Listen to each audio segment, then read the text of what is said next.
2007 онд их хурлын тогтоол гарсан байдаг.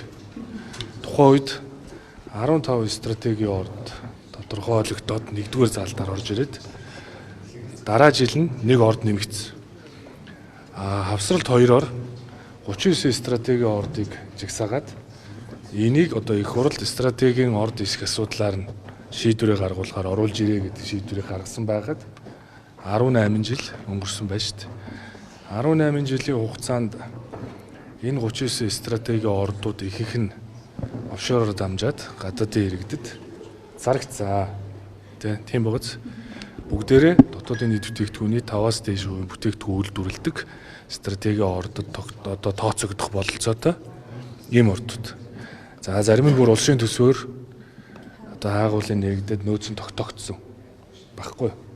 Тэгэхээр яах вэ? Үндэсний баялагын сангийн хуулийг хэрэгжүүлж байгаа ажлын хэсэг хин нэгэнд ялгаргүйгээр хэлцээрүүд хийх ёстой. Хэлцээр бол хэрүүл биш. Мэдээж хувийн хвшил, гадаадын хөрөнгө оруулагч нарыг сонсно. Тэгээд Монгол Улсын үндсэн хуулийн зарчим нөгөө 51 газрын хэвлэлийн баялагын дийлэнхийг ард түмэн эзэмшнэ гэдэг босхийг ямар төлбөрөөр, ямар татвараар, ямар одоо хураамжаар аваад 51 хүрэх вэ гэдэг хэлцээрийг хийн. Санхүүгийн модель дээр суйрлаад. Тим чиглэлч гэсэн би Бацаандан дарахад өгсөн. Ингэж л хэлцээр хийн. Орчин цагийн корпорейт гэрээ байгуулах хэрэгтэй шүү гэд хэлсэн. Тэгэхээр одоо яг ялгаж хандаж болохгүй шүү дээ. Тэгэхээр 39 стратегийн ордуудыг их хурлд оруулж ирэх асуудлыг Туван сайд хариуцж байгаа. Тэгээ би цаашдаа шахах шаардна. Тэгээ энэний одоо 2 дугаарт Төгрөг нуурын орд гэж орд бий. Тэгээ энэ талаар бол мэдээлэл хангалттай байд юм шиг байна. Тэр Camex гэдэг компани байд юм байна. 4 лиценз эзэмшдэг юм байна. 250 сая доллараар зарагдсан юм байна. За үүнтэй Монгол Улсын ерөнхийлөгчөөр ажиллаж исэн Өнөөгийн Баттулга гишүүн холбоотой. Тийм биз? Гэтэл 21 аймгаар тойроод баялагтай эзэн болёо. Баялагын сангийн хуулийг дэмжиж гинэ гэд яриад яваа агуулга санаа нь бол маш зөв. Тэгвэл өөрөө бүх ард түмнээс сонгогдсон ерөнхийлөгчөөр ажиллаж исэн хүн өөрөөсөө энэ шударга ёсыг эхлүүлээд өөрөө тэр зарсан үрснээ тодорхой болгоод одоо тэр ямар гадаад иргэнд байгаа юм.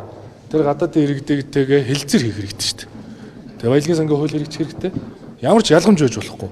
Тийм учраас ер нь энэ бүх ард түмнээс сонгогдсон за энэ парламентд сууж байгаа хүмүүс жоохон ёс зүйтэй хариуцлагатай байгаасаа л гэж би бодож байна. Тэгэхээр одоо тэгэл баялагын сангийн хууль шударга тэгш үйлчлэх ёстой, ард түмэн байгалийн баялаг эзэн болох ёстой. 3 тэрбум тонны нөөц гэдэг бол 5 толгойн бүлэг ордын тал. 30 км гэдэг бол Улаанбаатарын зүүнээс баруун хэсэг. Тийм том. Тийм байгааз. Тэгээд дээрэс нь тусгай амнат буюу ашигт мацмлын нөөц ашигсны төлбөрөөр зөвхөн 5% бодоход 3 тэрбум тонны нөөц гэдэг бол иргэн болгонд 25 мянган доллар очих хэмжээний мөнгө. 15 их 84 зөвхөн 5% шүү. Зөвхөн 5%. Ийм хэмжээний орд багхгүй юу?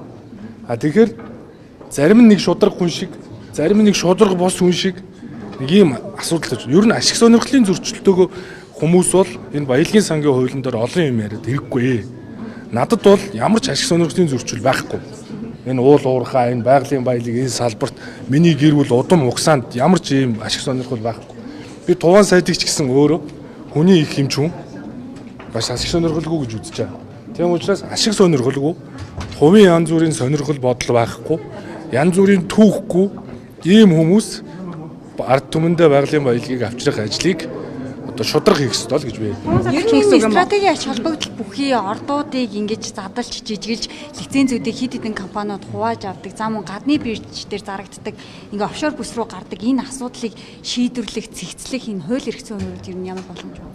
Гэхдээ энэ чинь хуулиар гаргацсан шүү дээ. Үндэсний баялагын сангийн хуулиар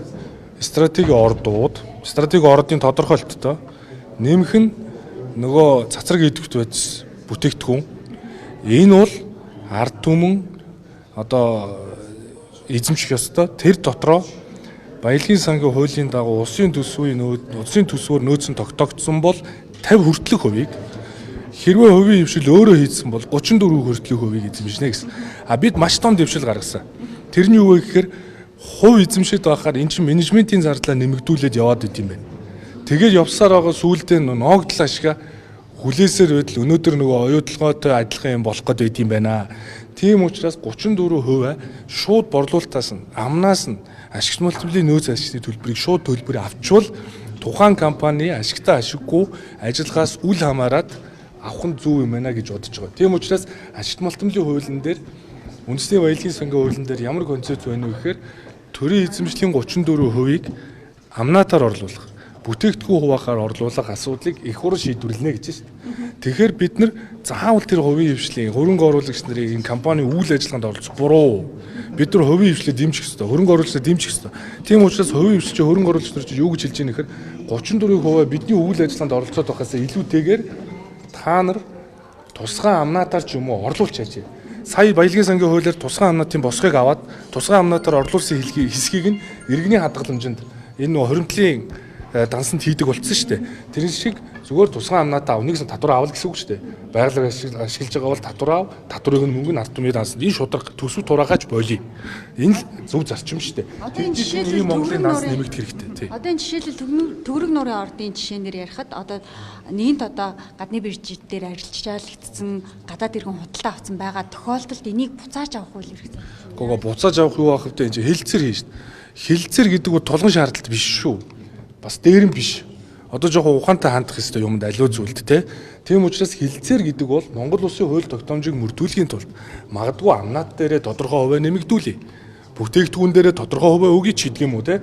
Ингээд энийг нь иргэний хадгаламжинд нөгөө ийм Монгол дээр харагдаад байгаа одоо баг дүнтэй харагдаад байгаа мөнгөн дээрээ нэмэгдүүлье гэд ингээ хилцээр хийхэд бол хувийн хвшил нэлтгэж байгаа байхгүй.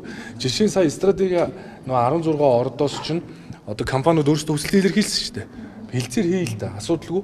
Та нар санхүүгийн бага гарга, хуулийн бага гарга, санхүүгийн шинжээчнэр томилъё. Тэгээд тэд нар өөрөө авал одоо зүв байх юм. Амнаатаа нэмэгдүүлэх юм, бүтээгдэхүүн бага нэмэгдүүлэх юм хилцээр хийнэ гэж. Тэрнээс тэр дотоод үйл ажиллагаанд оролцдог, менежментэнд оролцдог энэ ерөн байдлаа болио. Ер нь энэ ард түмнийг ингэж талцуулж, хуваагдуулж одоо тэгэл нэгэн шудраг бус юм шиг ингэж одоо асуудалд ханддаг энэ байдлаа болохгүй болвол одоо болохоо ойлооч хүмүүс чинь одоо энэ олон эмх замбраагүй мэдээлэл дотор чинь ойлгохоо болж штэ. Тэгээ миний хувьд бол би бас залуу хүн надад янз бүрийн эцсэн уусан хулгай дээрэм хийсэн тийм түүх огт байхгүй. Тийм учраас би зүгээр төрийн ажлыг нэр төртөө хий гэдэг утгаараа асуудал тэг шандья. Асуудал тэгш байяа л гэж байгаа.